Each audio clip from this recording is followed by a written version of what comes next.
Ladies and gentlemen, as you know, every city is unique and has its own strength. And as a result, the cities need to be developed with different characteristics and personalities. But cities all over the world, like being present here today on the stage, also share similar aspirations. They want to play a role, a critical role, for sustainable development for their own peoples and through the urban governance. That's why we are gathering all of them here together to have a chat. Hopefully, with some exchange of ideas, we can have the best practices and inspirations for one another. My great honor to introduce, coming from Italy, Ms. Laura Fincato, former Deputy Foreign Minister of Italy and Mayor's Representative of Venice, Italy. Thank you. Mr. Yao Gaoyuan, Mayor of Hangzhou, China. Thank you.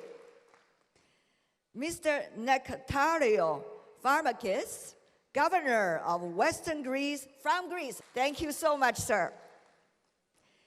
Coming from the great country of South Africa, the African continent, Mr. Langelo Mubenzayo, the City Manager of Cape Town. Coming from Malaysia, welcome our neighbors in Asia, Mr. Sabin bin Samita, Mayor of Kota Kinabalu, Mr. Amir Honi, Deputy Mayor of Dushanbe, Tajikistan. Thank you.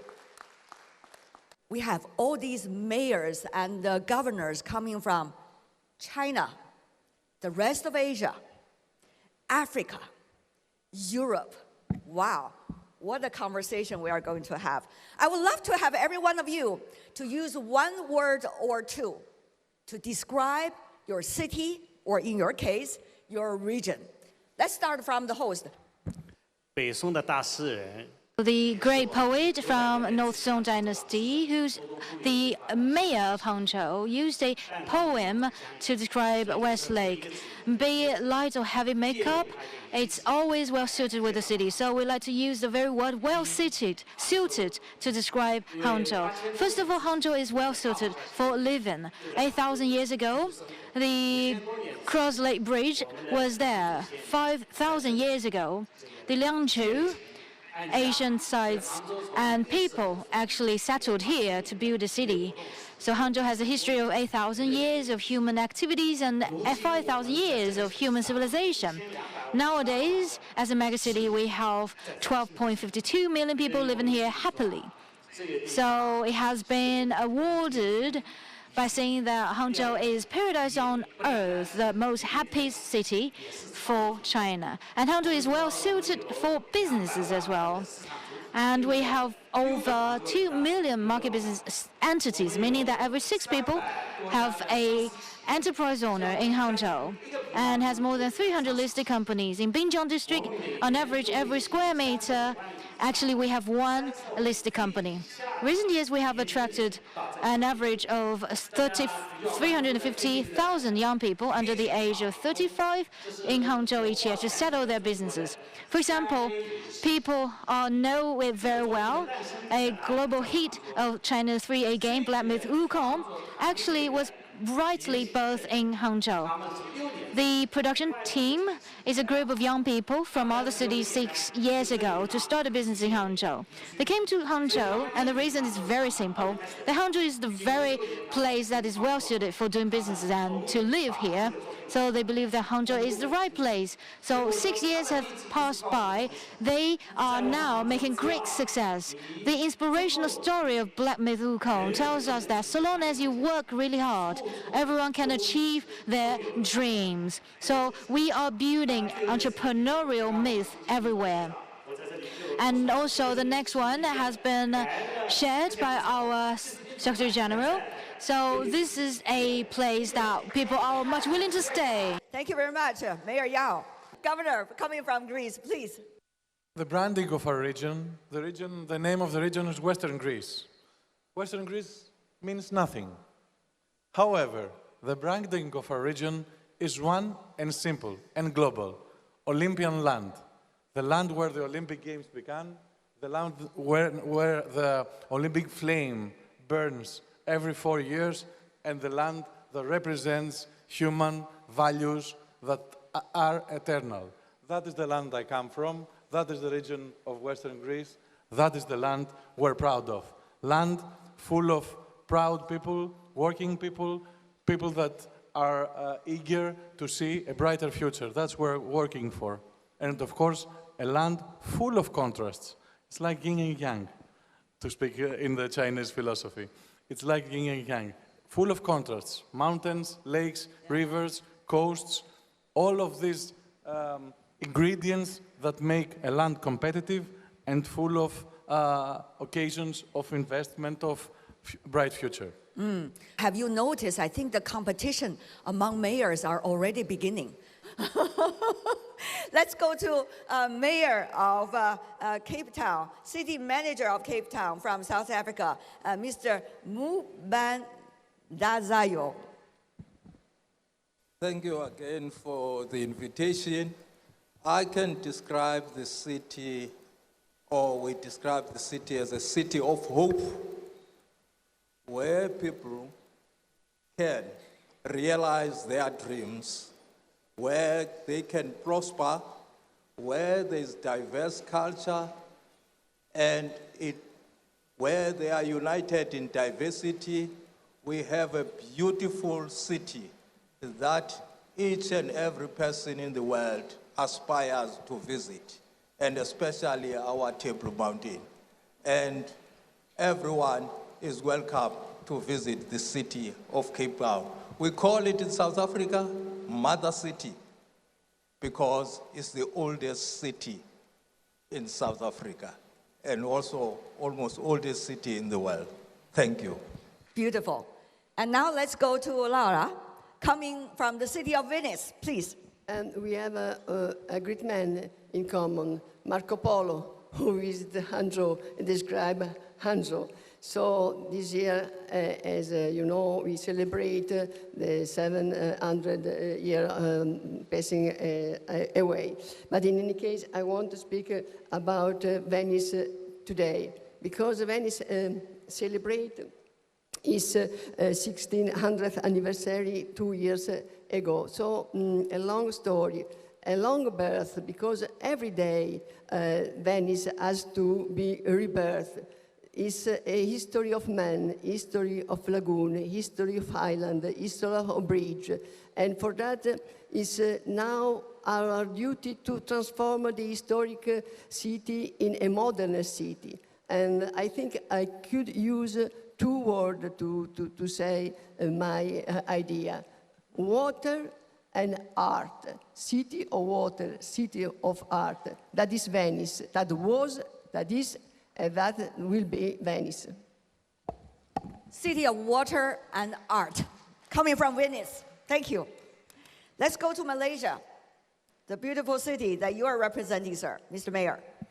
Located in the Malaysian state of Sabah, Kota Kinabalu is a coastal city known for its breathtaking natural beauty, rich cultural heritage, and warm hospitality. And Kota Kinabalu, often referred to as KK, serves as a gateway to the stunning landscape of Borneo, and offering a mix of rainforests, pristine beaches, and crystal clear waters for visitors to explore. And the city is home to the Mount Kinabalu, Southeast Asia's highest peak, UNESCO World Heritage Site that attracts climbers and nature enthusiasts from around the world. And in addition to its natural wonders, Kota Kinabalu is a melting pot of diverse cultures with influences from indigenous tribes, Malay, Chinese, and other ethnic communities, shaping its vibrant identity. And Kota Kinabalu is a city of contrast where modernity means tradition and nature coexists with urban development. Okay. Thank you. Thank you very much. A city about contrast and diversity. Thank you. Last but not least, city of Dushanbe. Dushanbe, one of the young, modern, on the same time very developed city. The city of the contrast, the city of colors, the city of huge and wide gardens and parks, and city of fountains. Of course, on the same time, with the modern infrastructure, with the providing the all main necessary infrastructure services for increasing the level of the life of residential in entire municipality area. Thank you very much. Thank you, Mr. Mayor. Thank you from Dushanbe.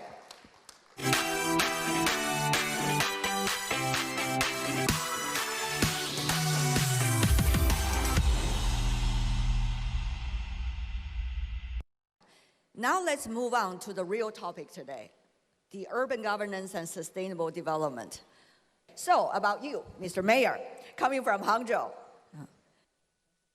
其实啊，作为一个市长，作为城市治理者， So as a mayor, as a governor of the city, I believe that mayors who are sitting here, we actually do have a common challenge, that is the transportation digestion.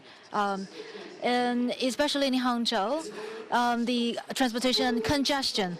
We have so many cars running on the road, and we do have a lot of ownership of the cars running on the road. So it's a big problem to solve for the congestion problem. Last year, the end of the last year, actually the ownership of the cars in Hangzhou reached to more than 4 million. If you compare it with the data about 5 years ago, 2019, so it was around 3 million cars ownership. So it means that every year in the coming 5 years, we increase like 300,000 ownership of cars in Hangzhou City. So how do we solve these congestion problems? Actually, we do have two, either to increase something or to reduce something. If we're talking about reduction, maybe we can put restrictions, limitations on the car plates. If we wanted to increase something, it means that we need to increase the investment by building new roads, etc. But I don't think we really yield good results out of those two measures. As the digital city in China, we do think about a way to empower the transportation governance. So starting from 2022, we have been working really hard on the digital empowerment on transportation. So we leverage the strength of our city urban brains, that is the IoT devices, interconnectivity, the big data, AI, cloud computing, large language models. All of those have been leveraged to manage and govern our transportation. And we really make great achievements. And the best efficient way is to create the smart green wave, by which I mean that by using the digital technology and devices, we can really have the real-time sensing and calculation of the transportation on the road, so that we can adjust the timing of the red and green lights. In the past, all the transportation lights actually were having the same length of intermittence time, but now we can adjust the time of red lights and the green lights according to the real-time transportation. And we have built around 300 kilometers length of the green wave transportation on roads. So what about the results? According to the Bureau of Public Police, after launching this program, we have increased by 20% of the road speed. So after a year of taking these measures, we have really yielded great results. About 2020, when we just kicked off this program in 50 cities in China. Actually, we are ranking 33rd among all the top 50 cities in terms of the transportation congestion, and this year we were ranking 44th. It means that we have made great improvement in solving the congestion problem. By sharing this case, we are telling the great story of digital empowerment. Of course, transportation is only one of many cases of application. We do hope that we can create more scenarios where we can leverage the digital technology to empower the industry. And we do hope that there will be more cities will coming in using the digital technology to empower the city and urban governors. Thank you very much, Mr. Mayor. While you are talking, I noticed that the Vice Mayor of Dushanbe had been listening very clearly to your numbers. Now, Mr. Vice Mayor, what's going on in Hangzhou, can that be of reference to what's going on in your city? In general, as His Excellency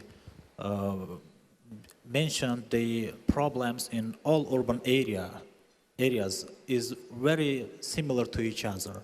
The all above mentioned problems accordingly to public transportation about the general transport management is also existing in our city.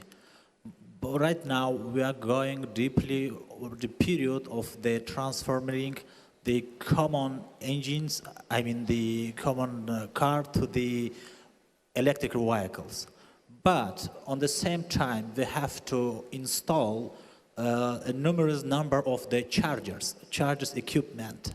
But on the same time, we have some loads during the peak hours, in our net grids. In our electrical grids, we have some overloaded during the peak times, morning peak times, hours, and the evening peak hours. We have some problems in this regards. Of course, they're managing this situation. The chargers, they work the sustainable charging moment and also go to avoiding any restrictions in power supply. This moment is very interesting for me. How the Hangzhou municipality managing this issue? Well, we see the developing countries and the emerging economies like your country are very much enthusiastic about the electronic vehicles. Wait until the time when you have so many, then empowerment digitally about the traffic light monitoring system might be the way to go. Of course, this is one of the options. Right now, we are working on digitalization in transport sector very aggressively because it's very necessary measure and it's very on-time solution. But I think for the existing, we will, of course, the main purpose of organizing of these such platforms in such exchange experience is that to maybe implement some already adopted solutions in Hangzhou, in Dushanbe. In transport sector, it's of course very necessary because we have also to deal with all of the existing challenges. But right now, the main problem which we are facing, the main challenge is the correctly deployment of the charger devices for avoiding some overloading on the existing networks, because this is a very sensitive moment on the managing of electric vehicle in general. In Dushanbe, we have the same situation, and we are on the process of investigation, on the inception process of the making some assessments. Of course, all of my previous discussions with my colleagues in Hangzhou, and we have more than 1 day for continue our discussions for finding the optimal solutions, which is eligible for Dushanbe as well. I'm sure that we will find some, I have to say, maybe fully already tested solution. Do people like electronic vehicles back at home in your place? Yes, if the number of the electric vehicle in Dushanbe increasing very rapidly. The main manufacturers, the main producers of these cars, our partner, neighbor country, People's Republic of China. Electric vehicles imported to Dushanbe from China. And at the same time, of course, it's in the case of Tajikistan, it's really a reasonable solution. That's a beautiful question. To you, Mr. Governor.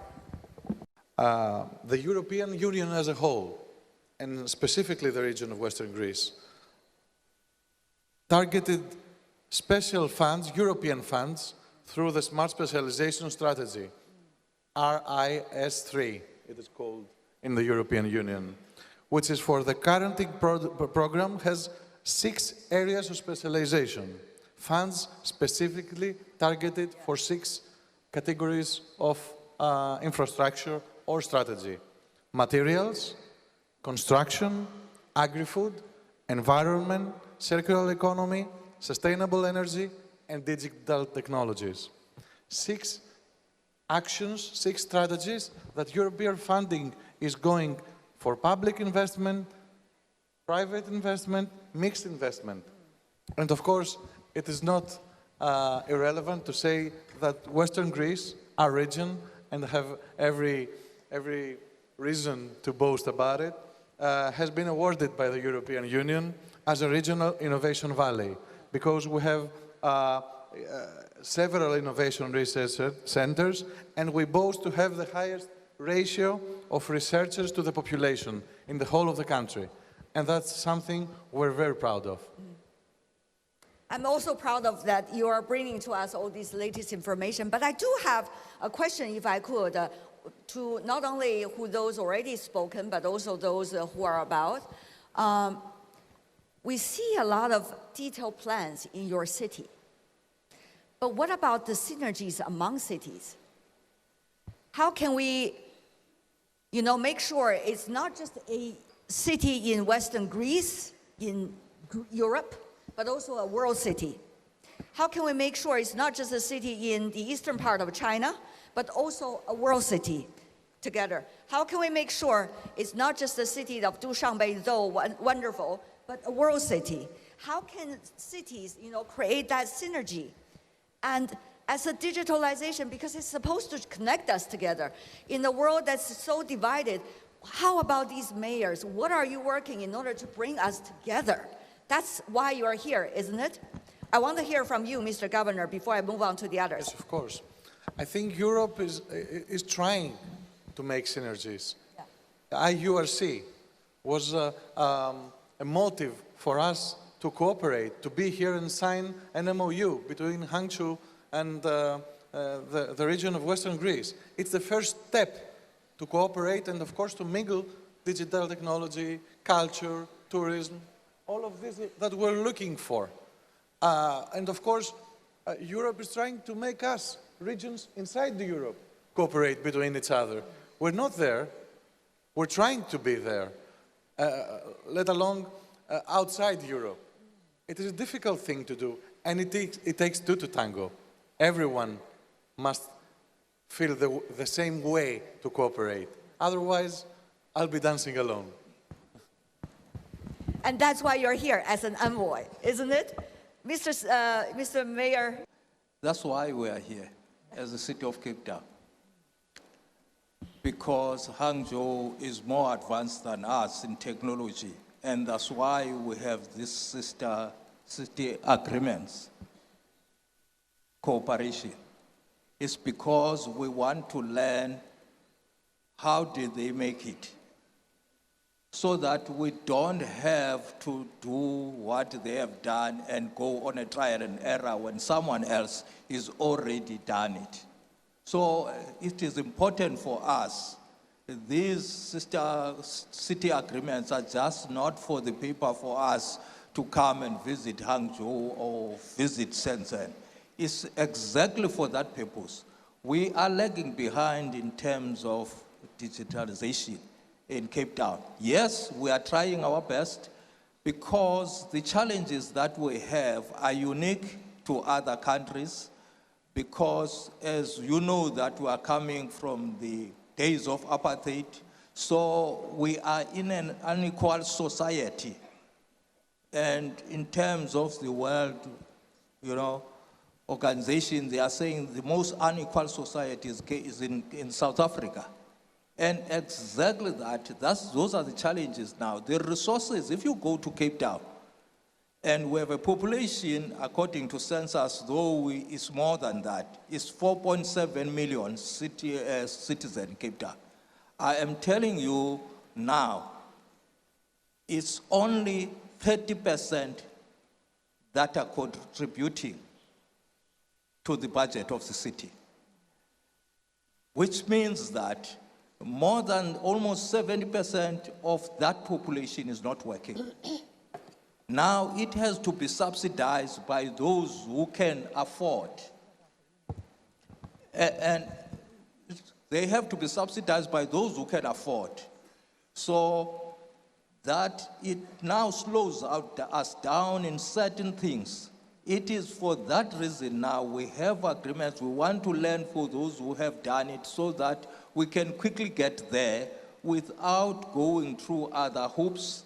And we hope that with the exchanges, we can be able to help us in terms of digitalization, because it also helps the communities to be in touch with each other. Even those who are in disadvantaged communities, they don't have to travel to get services at a far distance if they have technology available to them. Do you think others' experiences can be relevant to you? Yes, definitely. There are experiences in as much as we cannot implement as they have been implemented. We have to make them suit our own conditions and our own challenges. Definitely. There is no doubt about it. Even the mayor spoke about the issue of congestion. And I was saying to myself, oh, that's the biggest challenge also that we face as Cape Town. If you look at the statistics, even in the world, they say we are the most congested city. The only reason for that is that we don't have reliable transport. There are many things that I can talk about. We don't have reliable transport. Everybody is driving a car because of the unreliable transport. Hence, in my opening, when you were asking me about the sustainable goals, I emphasized the issue of infrastructure. We need to deal with the question of infrastructure so that other things can be able to follow and fit in, so that we can draw investments, so that there can be jobs, so that we can have more people who are contributing to the fiscus, so that we can do more things.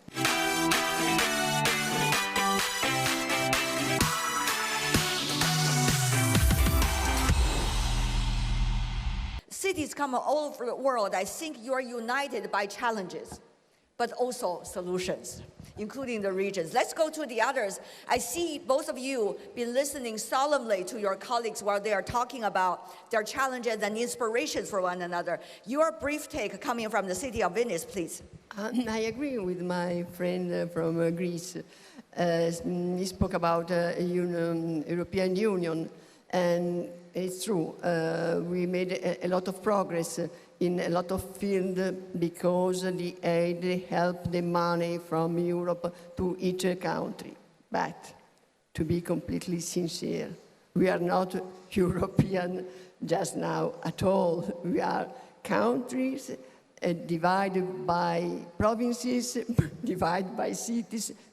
There is a competition. There is a competition in Europe, competition in each country, competition in each region. I think we must make more strong effort to change our mentality, our method to talk with each other, to become helper, to become more communicative, to have exchanges more honest, more sincere. Till now, not yet arrived. It could be, do you agree with me? But in any case, I think we made a lot of progress.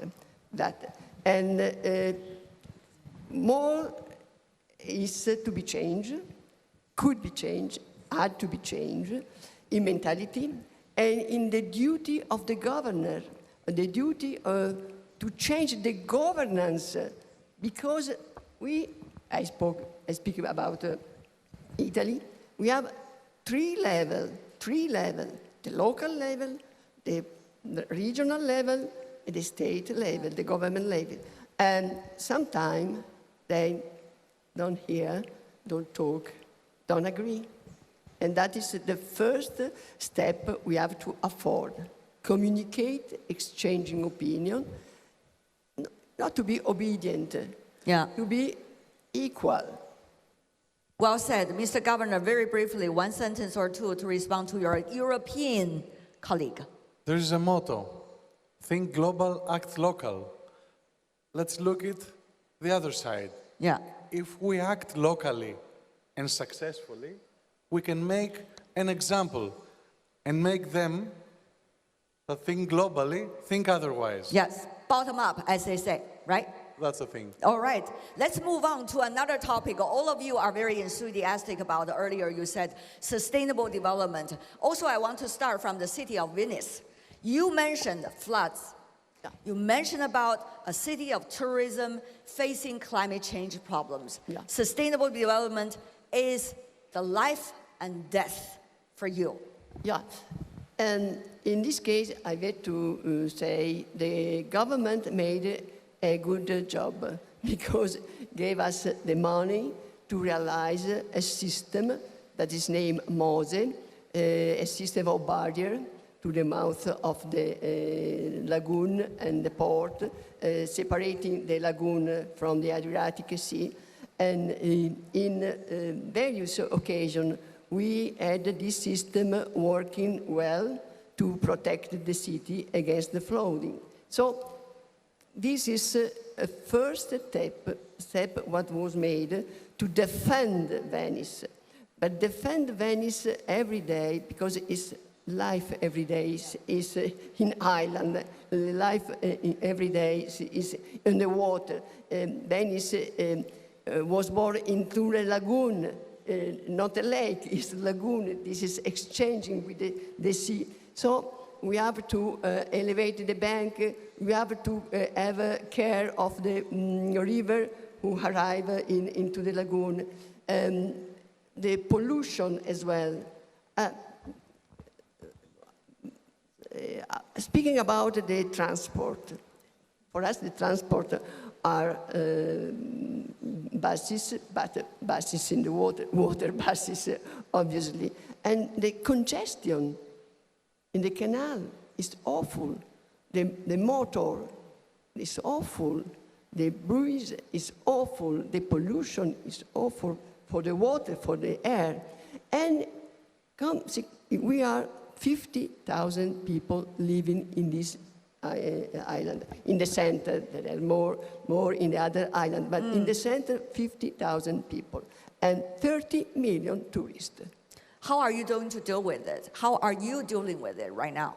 The solution is a government about entry in Venice, going around the little street we call Calle, and ticketing for theater, ticketing for Biennale, for example, to have a control room about people entering, leaving, because it's a balance. It's a balance of life. Citizen and tourist. We want a tourist. We want to send you a little bit of tourists, as you asked last night. To the city of Hangzhou? Yeah, sure. Because since this night we will have the direct flight. Yeah. So we could Mr. Mayor, you manage. need to respond. What about sending some tourists to Hangzhou?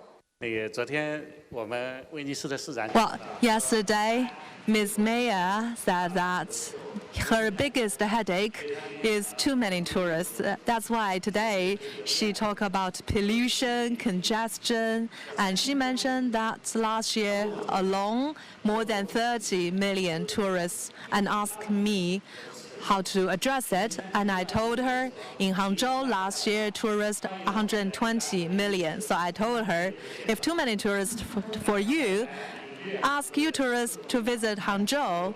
杭州的历史文化。 Of course, that is a wonderful and beautiful joke, also friendship.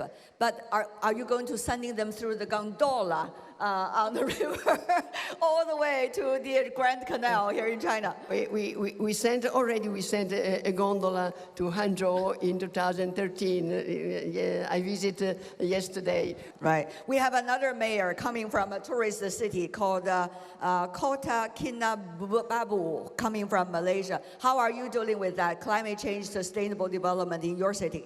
The raising of the sea level also happening in my city, and also the rainfall also increased so much because of the climate change. So we have experienced unbudgeted expenses due to the incident. But again, what I would like to stress here, I'm sure the other mayors and the other leaders also agree with me that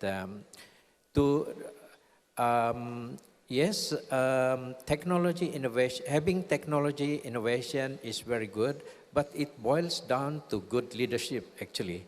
Because with the good leadership, I'm sure you can hire the right people to administer the city. Because you need not only highly intelligent people to do the technical parts, you see, because you can't afford a half-back technical people to design or to come up with a good design for a city. Yeah.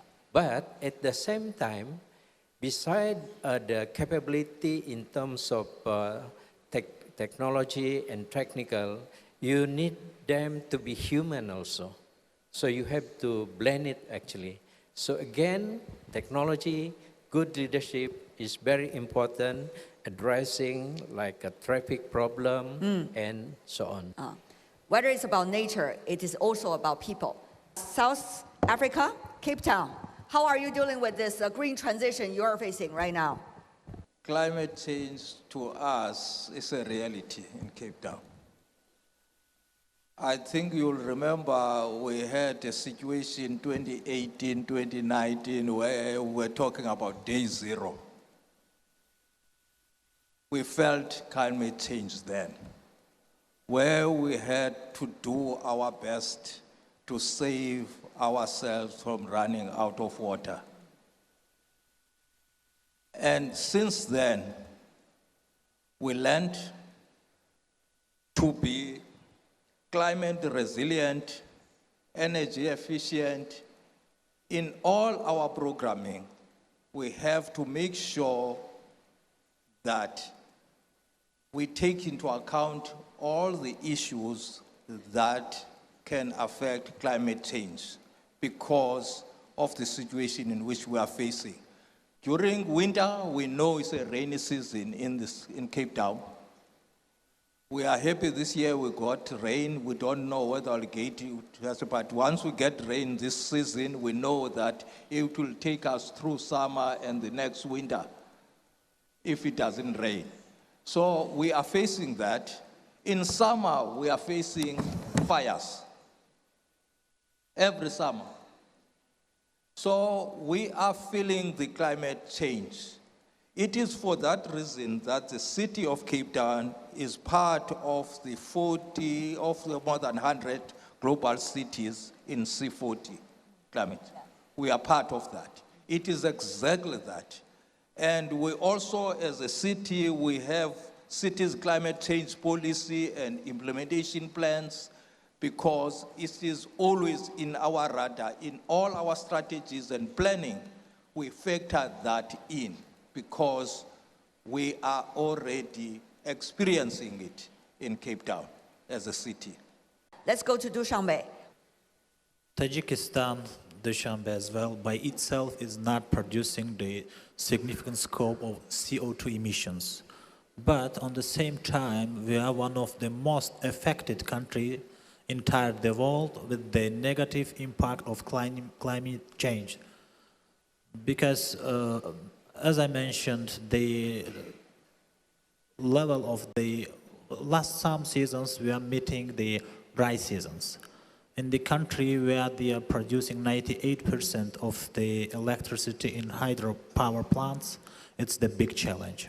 We have somehow to deal with this existing challenge and difficulties. But it's not only related to energy for electricity. It's related to many sectors of our real economy, including irrigation, energy, nature preservation, and other sectors. In energy sector, the most optimal solution was founded on the diversification of the source of generation of electricity. And around maybe 2 or 3 years ago has been signed the action plan for future development of the energy sector, which aims the bringing to our energy basket more than 700 megawatts from renewables, mostly from solar. This is only one of the countermeasures of the reaction on climate negative impact, change negative impact. But we have the same problems on irrigation sector. For the last some seasons, we had a lot of the cases of the floods, and for the interconnection and for the mitigation of those disasters, we are already starting preparing from the early spring. This is we are cleaning the bank of the rivers, strengthening the bank of the rivers, cleaning the diversion of the spillways, intakes, canals, and etc.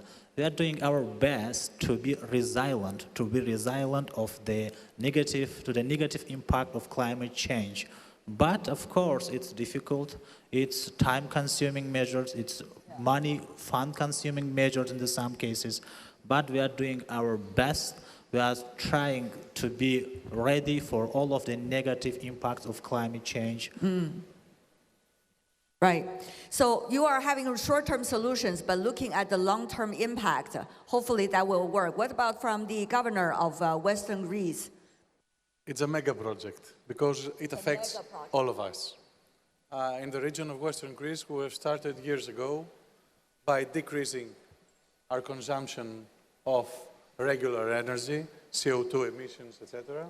And of course, we have started a program of producing our own energy through solar and wind producing. I have to state here, and I quote, in the region of Western Greece, it is established that 20% of the national production of solar energy and the 25% of the hydro energy. So we are in the process of this green transition. However, we have a tendency as humans not to programming wisely. So we all went from 0 to 100, and now we're not capable to stock the amount of energy we need to make the transition to. And we're talking about batteries, and we're talking about new investments in new ways of, I told you before, technology is here. We have the technology. The thing is that we're losing time, and time is very precious. And I think the way to do this is to open a market of energy that we can buy from each other, that we can elevate, make a balance of the problem that now Greece may have, tomorrow Italy may have, tomorrow South Africa may have, or China, or whatever. We can cooperate in this so as to have the energy we need and, of course, in the price we need. Efficient solutions. Yes, of course. Taking advantage of the already existing supply chains, value chains, as you said. That's the key. Absolutely this. Nobody can make everything. I see a lot of sincerity really coming from this panelist. Thank you so much. Mr. Mayor, coming from Hangzhou, how are you dealing with the sustainable development issue while listening to your colleagues? What about water in your place? You got the Xihu, the West Lake. So as we are talking about sustainable, behind it, the key is how to strike the right balance between the ecological preservation and the economic development. It is because of those problems, and those problems are coming from imbalance between the ecology and economic development. So it occurs to me about the two mountains ideas proposed by President Xi Jinping as he was the governor of Zhejiang province. So Zhejiang is the place that given birth to the two mountain theory and is part of Xi Jinping's spirit of ecological civilization. Behind the two mountains spirit, the problem is how to strike the balance between the economic development and the ecological protection. So in order to strike the right balance, actually three results will come from that. One, some people will put them as in conflict.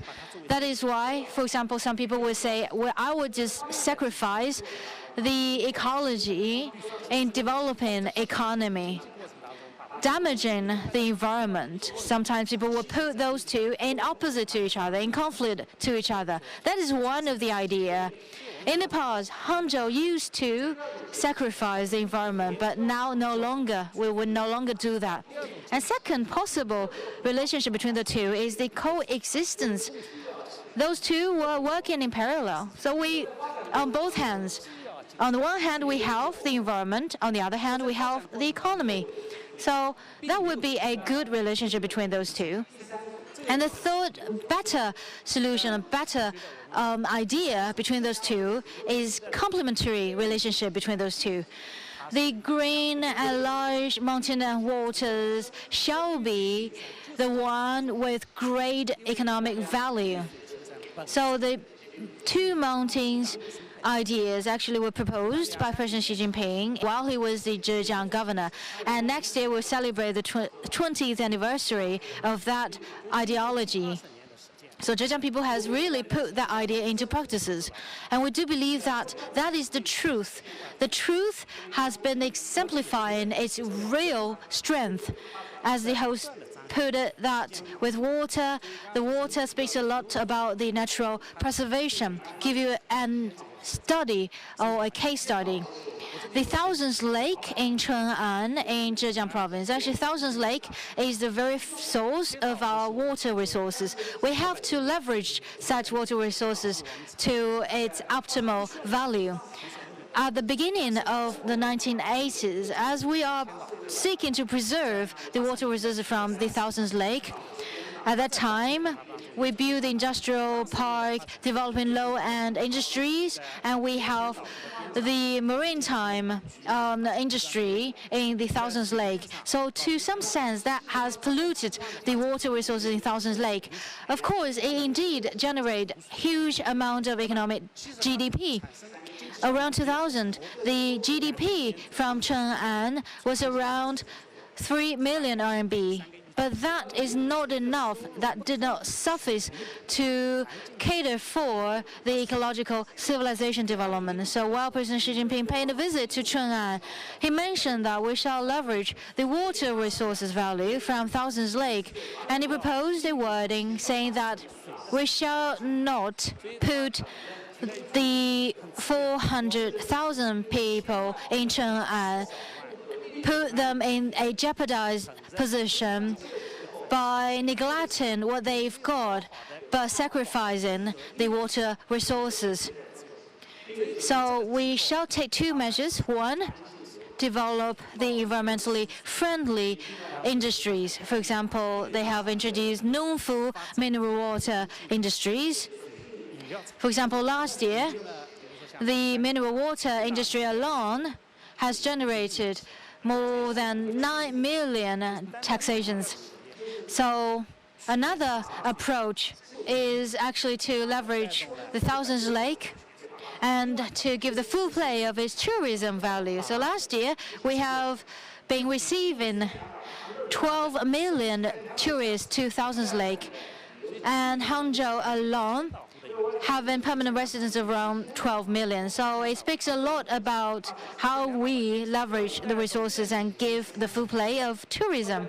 So following the very idea of two mountains ideology by President Xi Jinping, not do we been able to preserve the environment and ecology, but also develop its economy and benefit the people. 也可以发展一方经济，更重要的还可以富裕一方百姓。 Seeing is believing. Once you say the water is good, I think you need to testify, Mr. Mayor.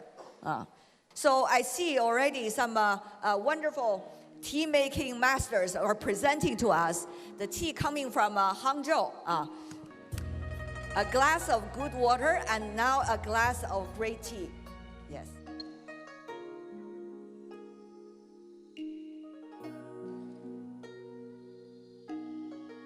Very nice. This is what I need after talking for almost 2 hours. Mr. Mayor coming from Dushanbe, how is it? Very quickly. Very good, as usual. As usual, yes. As usual. Mr. Mayor coming from Malaysia. Delicate flavors and aromatic. Very good.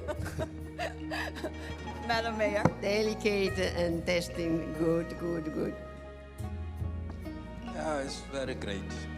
Okay. Very great, yeah. Mr. Governor. Tasty, tasty. Very good. Mr. Mayor, yourself. 大家都觉得我们的茶好喝，希望你们常来杭州，常来喝我们的龙井茶。 Let's have our tea master coming from Hangzhou, young and dynamic lady, to help us how to understand tea better. 刚刚为大家奉上的呢， Just now you have had the Dragon Well tea from Westlake. This tea is native tea in Zhejiang province. It's known as the queen of green tea in China. 印呢，左手托住杯托 Please use your left hand to hold the cup and right hand to open it, to open the lid. Before you take the sip, please smell the fragrance first. 然后用杯盖 And then you use the lid. Lightly, very gently, use the lid to remove the tea leaves at the surface. And you sip it while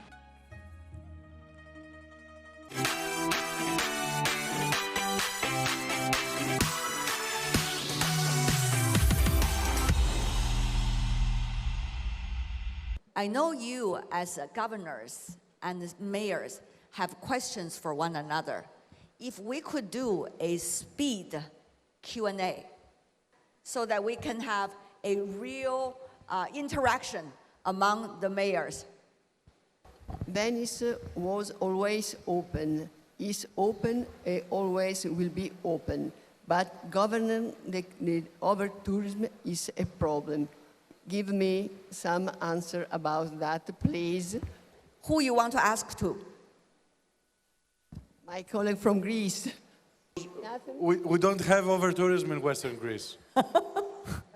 However, the thing I would propose is to make all the correct infrastructure to prevent or to make harder the effect of the flooding of the, the phenomena that makes Venice flood every now and then.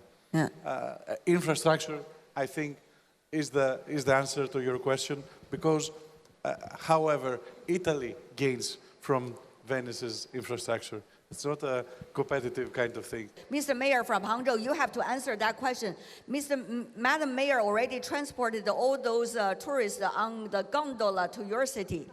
我刚刚已经说， So as I said, the tourists in Hangzhou actually still increasing in number, and we still have much room to accommodate the tourists. So the mayor from Venice also actually we have put the gondola on the canal in Hangzhou, so that has become a spotlight. If people can't see gondola from Venice, they can see gondola in Hangzhou. Of course, my advice to you is to increase the public construction. So maybe you can create an increasing number of destinations, scenic spots. We have a challenge of housing in Cape Town. How do you deal with the issue of housing with limited resources? Who you want to ask questions to? The mayor of Hangzhou. 我们现在在城市建设当中 In，terms of the urban construction, so the livability has been put on the top priority. In order to solve the problem, actually, the three measures: one, the urban planning, the balance of the resources, so that people shall not travel too much distance between where they live and where they work. We do have a good urban planning. That would be the first measure. And secondly, is to solve the problem of the housing prices. So we have the commercial housing, we have the council houses, affordable houses. We have different kinds of housing for different kinds of people. And third one is the quality of housing. Because people living here, they need to work 8 hours a day. So the remaining 20 hours, they need to stay at home with their people. So we need to help solve the problems. 所以品质很重要。所以我觉得这3个方面都要把它兼顾好。谢谢。 The mayor coming from Dushanbe, please. Yeah, for Any me, question for whom? yeah, very brief question for me is very interesting. How to speed up the digitalization process in urban area? To speed up the digitalization processes. Who do you want to ask the What question? we need to do? What we need to say? The main milestones in this regard. Hangzhou. 我觉得也是3条。 Also, 3 measures. One, the infrastructure. We have to build the right and sound infrastructure. Apart from the hardware infrastructure, in the last couple of years, we have been investing heavily on the digital infrastructure. And second one is talent. Without talent, we can't possibly make it happen. So we do need to improve the talent. And thirdly, we have to introduce the established pattern, especially. Actually, we can borrow the best practices from others. If we can borrow on the best practices from others, actually we can reduce the possible errors. Talking is one thing. Walk the talk is the most important thing. Finally, I want to thank all of you for joining us today and share with us your insights and also your ideas. Have this beautiful exchange of opinions on the stage and hopefully off the stage as well. All the best wishes to all your wonderful cities. Thank you so much. Thank you.